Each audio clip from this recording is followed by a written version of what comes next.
Olá, está no ar mais uma edição do Plantão Unesp Covid-19 e hoje nós vamos falar sobre a agricultura e a safra 2020-2021.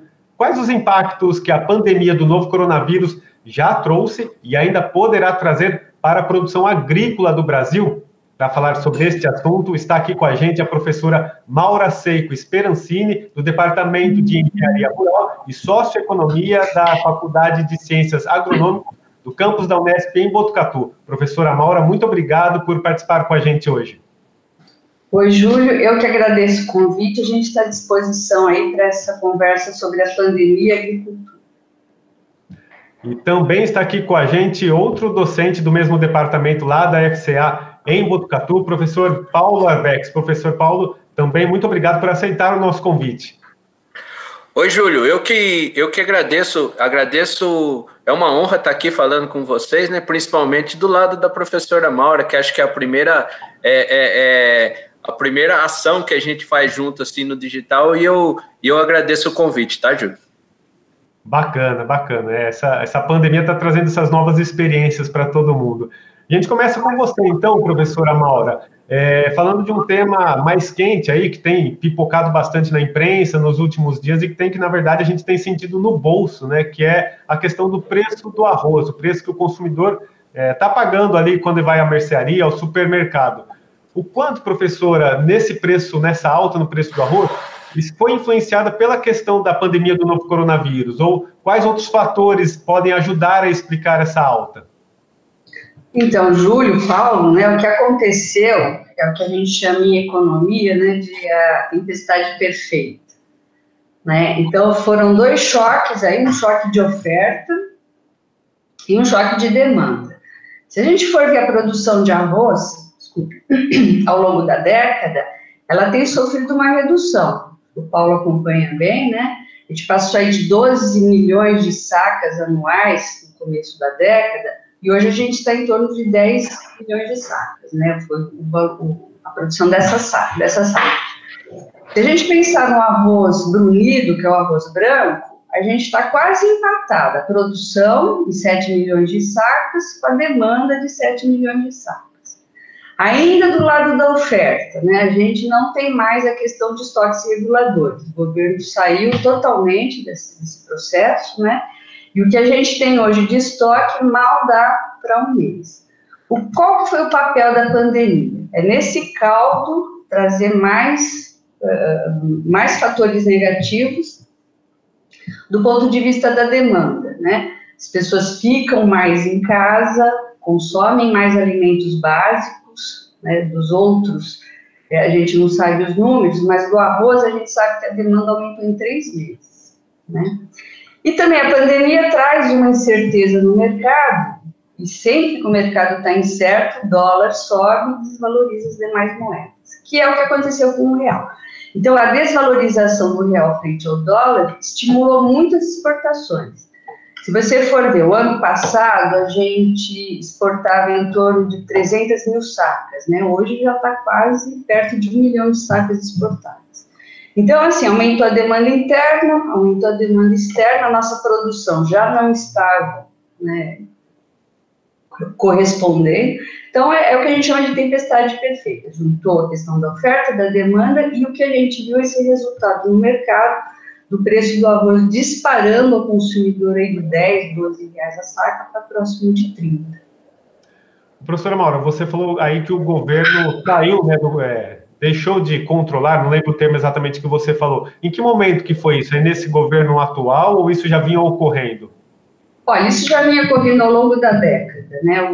Toda essa crise fiscal que os governos vêm sofrendo, quem sofre são as políticas agrícolas, né? Então, você deixa, por exemplo, de adquirir o arroz do produtor, formar o estoque regulador e liberar quando o preço está mais alto.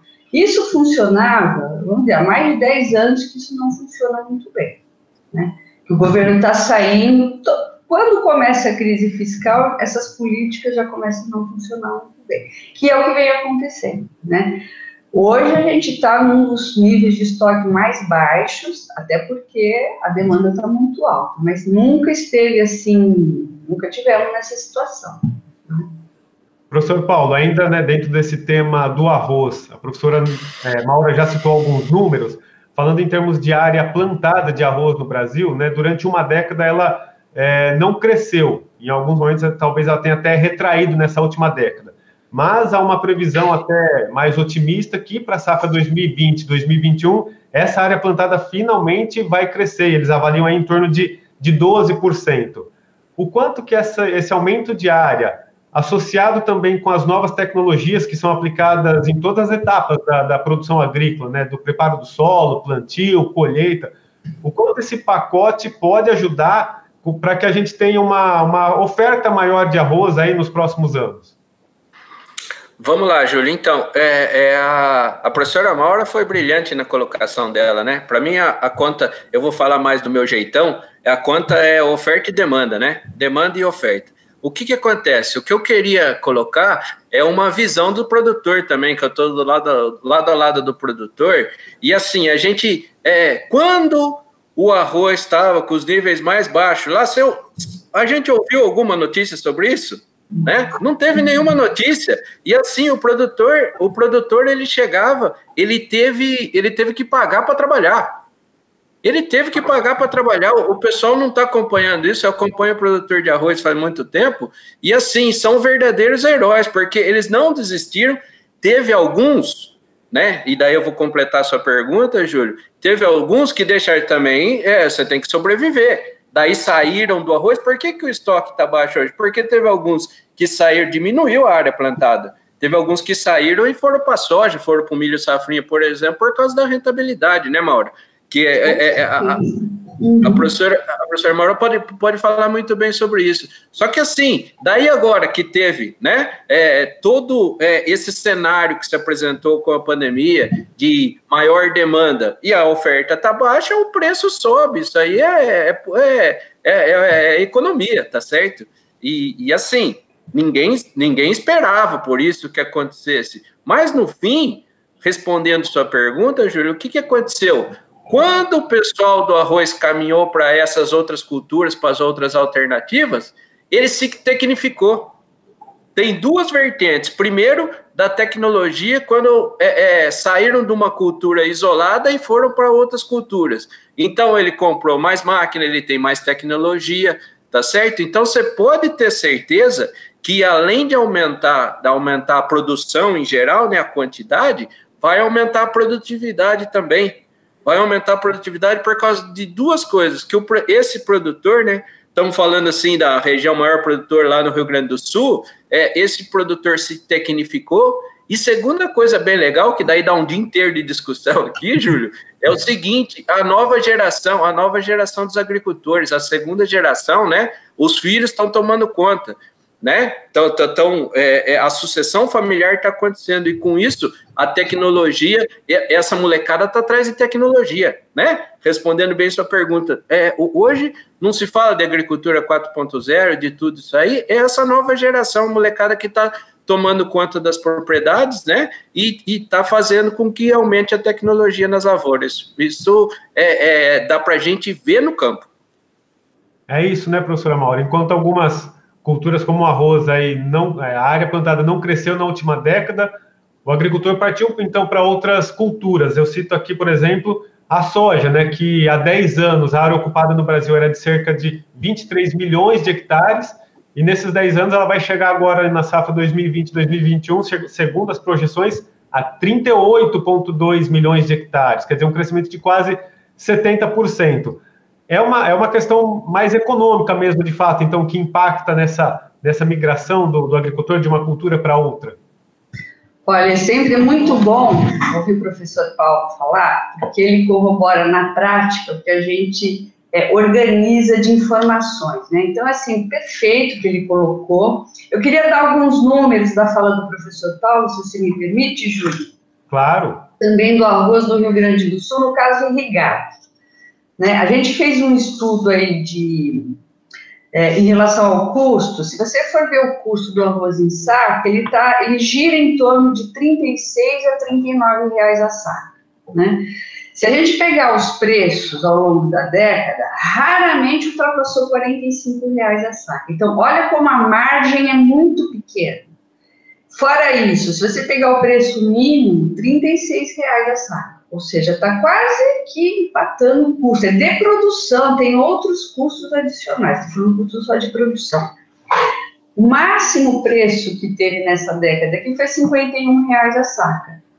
Né? Então, também uma margem muito pequena. Então, o professor Paulo colocou, e ele vivencia na prática, o que a gente vê nas análises, né? Você tem muito tempo de uma margem muito pequena. Então, qual que é a alternativa do produtor? Se ele quiser continuar, ele se endivida. Né? Então, o produtor, o risicultor do Rio Grande do Sul está endividado. Ou ele procura outras alternativas. O que ele vai procurar? Ele vai procurar culturas que tenham maior liquidez, mais fácil de vender. É soja, como o professor colocou, é milho, até gado, eles estão, né, saindo um pouco do arroz, que é uma cultura com pouca liquidez, tem poucos que compram, e com uma margem muito baixa. Né? Poucos têm capacidade de armazenagem, para aproveitar o preço da entre-safra, pouquíssimos. O dado que a gente tem aqui é menos de 30% consegue, né, estocar o seu produto.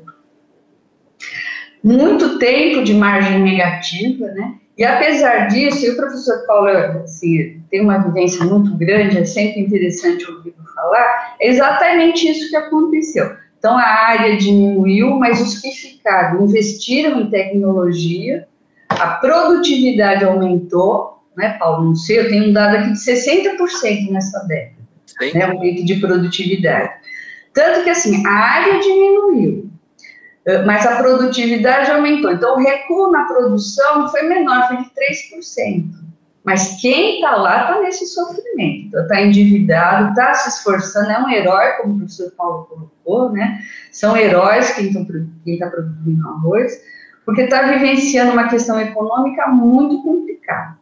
Se você me permite também, Paulo, esse ganho desse ano não vai ser para todos, porque a maioria já vendeu a R$ 40, R$ 45,00 a saca, não está aproveitando essa alta de preços, né? Já vendeu aí o que a gente chama na bacia das almas, né? E o ganho, na verdade, de exportação pelo dólar fica com o exportador. Então, não sei se vai resolver esse preço alto esse ano, vai resolver a questão econômica do risicultor, talvez o professor Paulo possa até responder melhor, mas eu acredito que não. Precisa de uma política mais consistente, porque é um produto básico, né? Está largado, né? São os heróis aí na batalha.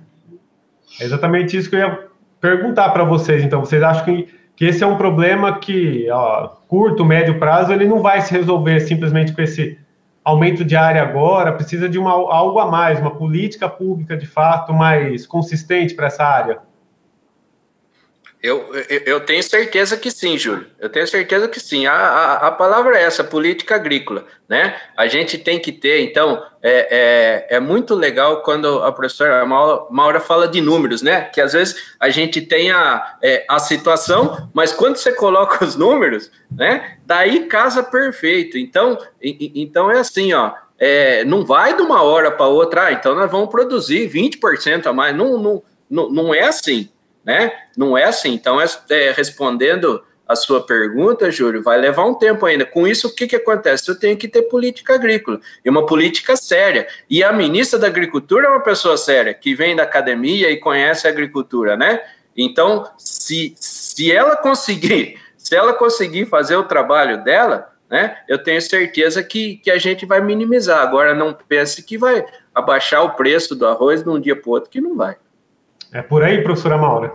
Eu acredito que sim. E, basicamente, eu não sou a favor de ajuda para todas as culturas, mas existem culturas que são culturas básicas de consumo do brasileiro. Então, arroz e feijão não pode faltar de forma nenhuma. É a base da alimentação, principalmente para as camadas mais pobres. Então, como o professor Paulo falou, não pode deixar o Deus dará, que acontece o que está acontecendo hoje, né? O mercado não está se regulando pela quantidade, se regula pelo preço. Então, não tem produto, aumenta a demanda, o preço dispara. Quem é prejudicado é quem consome esse produto, em maior quantidade, que são as camadas mais pobres. Então, eu concordo assim, totalmente com o professor Paulo, é isso mesmo, tem que ter auxílio para o agricultor, para o arrozeiro do Rio Grande do Sul, onde produz arroz, tem que ter uma política agrícola que apoie esse produtor. Professor Paulo, agora entrando um pouco mais na sua área também aí de atuação, que é a questão do plantio, né? Qual que é a importância, professor, dessa etapa para que o agricultor de qualquer porte, pequeno, médio ou grande, tenha sucesso depois na colheita, lá na outra ponta? E de que maneira o grupo que você coordena aí na Unesp, o grupo de pesquisa, o GPD, né, grupo de plantio direto, ele tem atuado na prática para dar mais esse suporte para o agricultor, para melhorar a questão da plantabilidade? Muito, muito legal a pergunta, e obrigado pela pergunta, né, Júlio? Até para a gente poder explicar um pouco, né, o trabalho que é feito. E assim, o plantio, Júlio, e demais que estão nos vendo e ouvindo, o plantio, tudo, 100% do meu potencial produtivo está ali na semente. Né? Não adianta nada eu colocar uma semente de baixa qualidade, eu posso ter os melhores tratos culturais que tem, que não vai gerar uma boa produtividade. Então, 100% do meu potencial produtivo está ali. Então, parece um pensamento simplista, mas é impressionante como a gente, às vezes, não tem capricho no plantio, e é a operação mais importante que tem. Se eu plantar, não adianta eu plantar de qualquer jeito que eu vou colher mal. Agora, se eu der o meu arranque bem, que é o plantio, fazer um plantio caprichado, fazer um plantio com uma boa plantabilidade, colocando a semente no lugar certo, né, a probabilidade de sucesso é muito maior, né? E com isso, obrigado pela oportunidade que você falou do meu grupo de pesquisa no GPD, a gente vai lá e está levando essas técnicas de plantio. Impressionante. Às vezes eu fico até impressionado de tanto convite que a gente recebe para ir para o Brasil inteiro para falar de plantabilidade. Eu falo assim, gente, mas o agricultor faz plantio todo ano, o que eu vou ensinar de plantio? Olha que loucura, olha que coisa fantástica, né? Esse trabalho que a gente começou a fazer para ajudar pequenos e médios produtores, o cara que não sabia regular uma semeadora direito. Hoje nós estamos no Brasil inteiro, levando para grandes grupos, né? Eu falo assim, o que eu vou ensinar para a MAGE? E a gente é convidado para ir lá para regular a semeadora da MAGE. O que eu vou... em grandes grupos aí que a gente é convidado, e assim a gente vê, né, um legado que a gente vai deixar dessa plantabilidade. Isso para mim é motivo de muito orgulho. Sabe por quê, Júlio Mauro? Porque eu estou levando o nome da Unesp em todos os lugares do Brasil. Isso, para mim, que é o maior legado que a gente tem. Com certeza, professor. A gente acompanha, né, o trabalho, a gente já fez até reportagem com você na TV Unesp, a gente sabe o quanto que vocês batalham aí para levar essa informação, esse conhecimento para o produtor, né, que é quem depois vai abastecer a gente aí com o alimento. Professora Maura, para a gente continuar então na safra 2020-2021, a Conab, que é a Companhia Nacional de Abastecimento, ela prevê um crescimento aí de 8% na colheita do Brasil, na colheita de grãos, colhendo algo em torno aí de 280 milhões de toneladas de grãos. O quanto que a pandemia do novo coronavírus, professora, influenciou nesse aumento de 8%? Fez bem? A agricultura do Brasil conseguiu sobreviver e até crescer, mesmo diante de todas as dificuldades, alta do dólar? Ou se não tivesse a pandemia, a gente teria números até muito maiores em relação a isso? Bom, Paulo, vamos destrinchar um pouquinho esse número aí de 280 milhões de toneladas, porque assim, se você for separar, você tem 130 e poucos milhões para a soja, 110, 113 milhões para o milho, 10 para o arroz e 3 para o feijão. Então, somando tudo, você tem aí 260 milhões de toneladas, que é próximo desse número que você está colocando, esse resto são outras culturas. Então, vamos separar o milho e a soja, que são culturas de exportação, do arroz e feijão, que são culturas de mercado interno. Então, vamos separar essa influência nessas dois componentes aí. Então, ponto 1. Se você pegar a pandemia, o maior efeito foi a desvalorização do real e, portanto, alguns insumos ficaram mais caros realmente. Então, você tem um aumento de custo efetivo, tanto para a soja, quanto para o milho, quanto para o arroz, quanto para o feijão, para as culturas em geral, certo? Agora, esse aumento do valor do dólar também trouxe uma receita maior, principalmente para as culturas de exportação. Então, milho e soja estão sendo extremamente beneficiados. Esse aumento aí de produção e de área plantada é pelo estímulo de preços desse ano, né? Então, isso é uma previsão, mas essa previsão é baseada na vontade, na disposição dos produtores de aumentarem a área, certo? Então, eu diria o seguinte, a pandemia, ela trouxe um benefício grande para as culturas de exportação, mas também para as culturas de mercado interno. Por quê? Porque você trouxe um aumento da demanda interna, basicamente. Então, o arroz e o feijão estão com os preços altos e os produtores se dispõem a produzir mais por causa da pandemia. Então, acho que ela trouxe mais benefícios em termos de produção do que atrapalhar.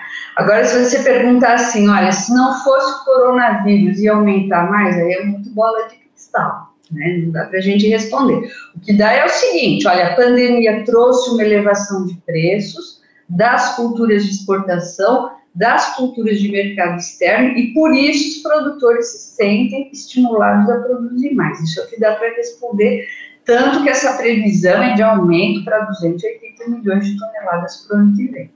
Não sei se A gente pode estender esses benefícios, professora, também para o pequeno agricultor, aquela agricultura familiar, ou quando a gente fala nesse volume, 280 milhões de toneladas, a gente está falando só dos grandes produtores, só eles que foram mais beneficiados? Olha, eu acho que a gente pode falar de uma gradação, né? Porque os grandes produtores estão mais próximos das exportadoras, então eles tendem a ganhar mais com esse aumento de receita. Quanto mais longe você estiver dessa ponta da cadeia de exportação, menos ganhos você vai apropriar, né? Então eu diria o seguinte, quem está mais perto do mercado externo vai ganhar mais, que são os grandes produtores. O pequeno produtor está longe desse universo, né? Então ele tende a ganhar menos. Mas é difícil a gente mensurar, falando que sim.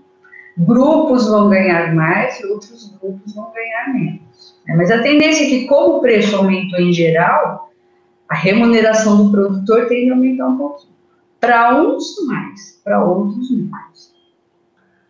Professor Paulo, continuando aí um pouco na questão do plantio direto, que tem o grupo de pesquisa, é uma área que vocês atuam fortemente. Explica para quem não conhece, para quem está nos acompanhando, o que é o plantio direto e se ele pode ser aplicado aí, como a professora Maura falou, nesses grandes produtores de soja, de milho, ou se o plantio direto é algo mais indicado aí para as pequenas agriculturas, para o pequeno produtor rural. Excelente, Júlio. Então, explicando assim de forma resumida, o que é o plantio direto? O plantio direto é o plantio sem mobilização dos aquele negócio aquela agricultura que a gente trouxe dos Estados Unidos, da Europa, de movimentação, arado, grade, subsolador, né, de deixar sem cobertura no solo, cada vez mais a gente tá diminuindo isso aí, está entrando no plantio direto. Essa é uma corrente que há algum tempo já está consolidada aqui no país, né? Porém, Júlio, é legal falar, né? Respondendo sua pergunta, ela é acessível para o pequeno, para o médio e para o grande. Mas assim, se você perguntar para mim o que é mais fácil fazer, é o plantio convencional que era feito ou o plantio direto? Com certeza é o convencional. Então a gente precisa de técnica. Foi aí que surgiu, né, o GPD, o Grupo de Plantio Direto, para ensinar essas técnicas. Porque assim, eu vou dar um exemplo bem claro para quem está nos vendo. Eu vou estar plantando uma cultura em cima da outra, né? Em cima da outra. Então, eu tenho que ter técnica para saber onde eu vou colocar semente, para saber fazer o manejo daquela cobertura para que ela não tenha competição com a cultura principal, né? Então, é claro que é um plantio mais, vamos falar assim, mais técnico, mais elaborado.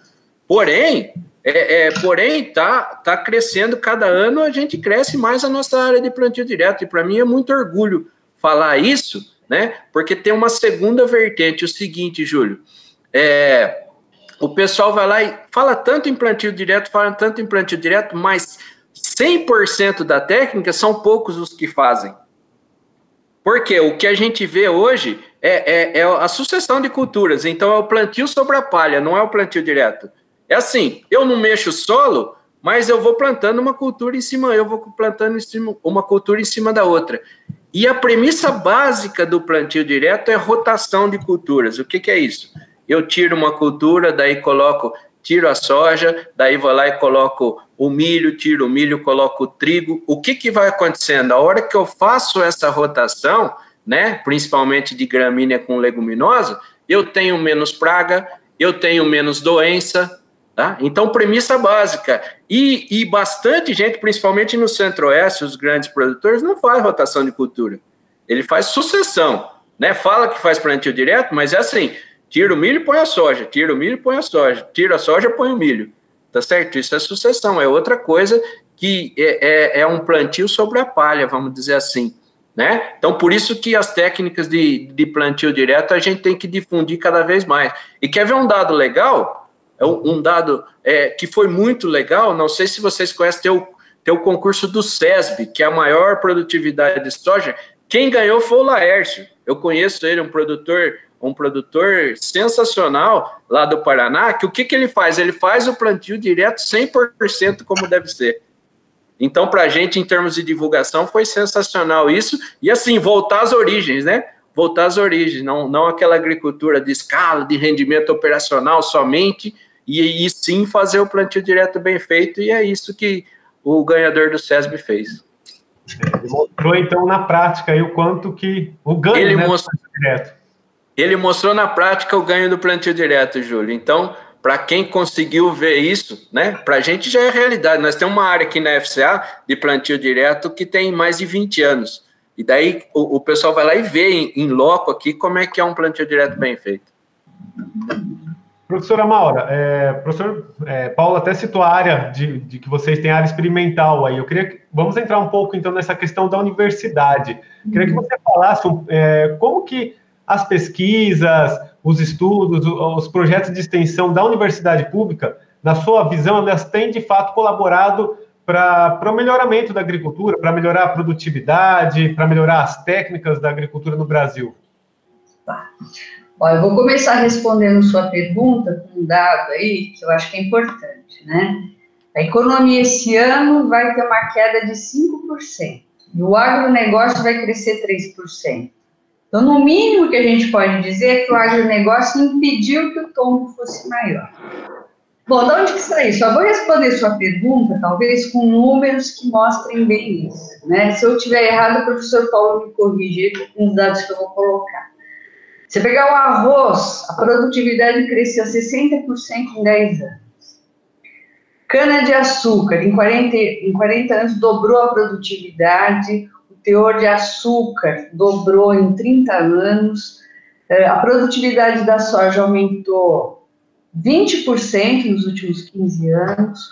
O milho tem aumento de produtividade de quase 6% ao ano nos últimos 40 anos.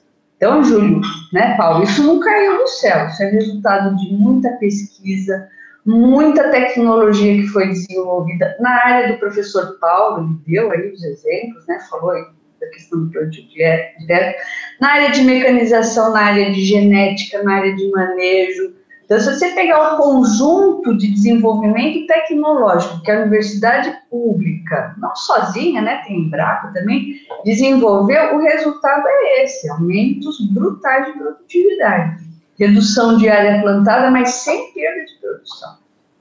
Então, acho que eu não preciso ficar falando muito, se a gente recuperar, por exemplo, os rankings das universidades, se pegar a área de agrárias, é umas que estão mais bem posicionadas, né, Paulo? Com certeza. Internacionais, e isso é medido assim, produção científica, desenvolvimento tecnológico, é isso que medem, parte desses rankings medem isso, né? Então, assim, isso não é nada sem esse papel da extensão, que o professor Paulo faz muito bem, é muito bom conversar com ele, porque ele conhece o campo, ele leva informação para o campo, ele traz informação do campo, então não adianta se desenvolver ciência e tecnologia se isso não vai para a sociedade. Então, o papel da extensão é fundamental.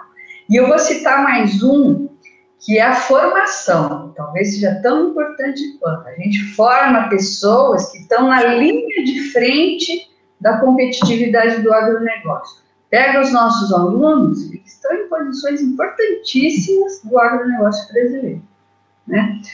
E eu vou aproveitar para fazer uma crítica também, isso não é visto, né? Então a gente sofre esse ataque dos governantes aí de plantão, seja lá quem for, porque não conhece o resultado de toda essa pesquisa, todo esse desenvolvimento tecnológico que não é de hoje, é de décadas, né? Então chegamos hoje, esse volume de receita, 823 bilhões de reais, não é pouca coisa, é receita gerada pelo agronegócio esse ano.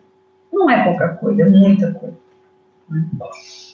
Professora Maura citou algo importante, né, professora Ibex, que é o desconhecimento, a desinformação, ou sei lá qual a palavra, em relação à universidade pública principalmente.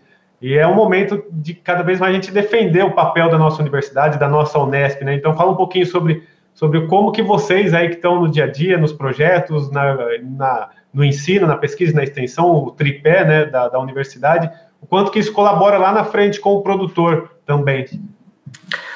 Ô, Júlio, primeiro quero agradecer pela pergunta, porque assim, a Maura tirou as palavras da minha boca, né? Eu ia falar do meu jeitão mais uma vez, assim, ó, a gente tem que ser visto. Então, essa oportunidade que você nos deu aqui, Júlio, de falar de falar da Unesp, de falar das coisas boas que está acontecendo na Unesp, é um negócio ímpar e não é uma rotina, né? Se tem alguma coisa ruim, vai estar em todos os jornais, todas as manchetes aí. Agora a gente faz tanta coisa boa, Júlio. A gente que eu falo da Unesp, quer ver? Por exemplo, eu nessa pandemia aí, eu estou fazendo entrevista, fazendo live quase todo dia, tá certo? E da minha casa, eu falo que é a minha casa, porque quem me conhece, eu dou palestra, eu falo assim, ó, Júlio, eu sou formado na Unesp, depois eu fiz residência para agrônomo na Unesp, depois eu fiz mestrado, doutorado na Unesp e hoje eu sou professor da Unesp. Quer dizer, quer brigar comigo, fala mal da Unesp. É uma segunda... Mas o leite da minha filha, quem paga é a Unesp, tá certo? Então, eu tenho um agradecimento eterno para o lugar que me acolheu e que hoje eu trabalho, né? E assim, a gente vê, eu vejo com tristeza, às vezes, como a Maura falou, a pesquisa é tão importante, né? E eu chego a vibrar, Júlio, eu tenho umas coisas assim, eu chego a vibrar quando eu vejo uma pessoa, um aluno sair da Unesp, né? Minha esposa fala assim, pô, parece que você ficou mais contente que a pessoa. Eu falei assim, e é verdade, quando eu vejo uma pessoa da Unesp assumindo cargo de ponta, assim, e a gente tem belos quadros que saem aqui da Unesp, né? Hoje com lugar de muito destaque no cenário. A gente pode falar da agricultura, né, Maura, que a gente conhece, né? Do agro em geral, da agricultura, da florestal, da zootecnia que eu dou aula. Então a gente vê os ex-alunos atuando aí em todas as cadeias do agro, né? Do agronegócio com destaque, e às vezes a gente não vê informação, é muito pouco. Então essa oportunidade que você nos deu aqui é muito legal. E falando da pesquisa, a gente faz pesquisa aplicada. Isso aqui é a coisa mais legal do que nós estamos fazendo aqui, ó. Eu estou falando da prática e a Maura está confirmando com números. Quer dizer, quem que vai contestar essas informações, Júlio? Tá? Exatamente. Então, muito obrigado pela pergunta, e isso aí é o que nos faz animar e acordar e trabalhar todo dia. O nosso papel é ajudar, da nossa maneira, levar mesmo essa informação, essa produtividade mesmo da universidade para o maior número de pessoas possível. Então, eu agradeço vocês, agradeço primeiro a professora Maura. Maura, muito obrigado pelas suas contribuições, pelos números, pelas suas reflexões aqui com a gente hoje. Eu que agradeço, Júlio, o convite e a oportunidade de colocar essas questões, né, de estar informando o público e de falar um pouquinho da nossa área, né, que está tão em consonância com a área prática, né, Paulo? Então, a gente não combinou nada, né, eu acho que o que ele vê na prática, a gente vê na teoria, e o resultado é isso, né, uma informação bastante embasada, né. Mas obrigado, foi um prazer também, viu, Paulo? Faz tempo que a gente não se via, né? Desde março, né? Desde março. Professor Paulo, agradeço também a sua contribuição, seus esclarecimentos hoje aqui com a gente. Mais uma vez, eu que agradeço o convite, Júlio, é importantíssimo. Toda vez que a Unesp me chamar, eu falo que eu sou um soldado da Unesp, né? Toda vez que a Unesp me chamar, eu vou estar em pé e a ordem aqui para o que precisar, porque é o meu lugar de trabalho, é o lugar que eu amo dar aula, que eu amo estar presente em todos os momentos aí, né? E mais uma vez, é um prazer falar estar nessa ação aqui junto com a Maura, né? Tá bom? Obrigado, viu, Júlio? Legal, professor. Então, a gente se despede de mais uma edição do Plantão Unesp Covid-19, mas você pode continuar acompanhando a programação da TV Unesp pelo nosso site e também pelas nossas redes sociais. Até a próxima.